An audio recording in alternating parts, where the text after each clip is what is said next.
NPM Silmeti poolt Töötukassale esitatud kollektiivse koondamisteate kohaselt öeldakse juunikuus töökoht üles 9 koristajale, 13 laborandile, 10 elektrikule, 3 insenerile ja 10 vahetusmeistrile. Mis see Sillamäe linnale tähendab, uurisime spordipäevast osa võtnud Sillamäe aselinnapealt Eevi Paasmäe. Ma pean ikkagi kordama, et see on valuslöök meile.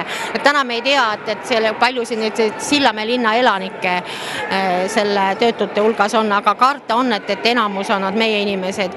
Mida me siis teeme?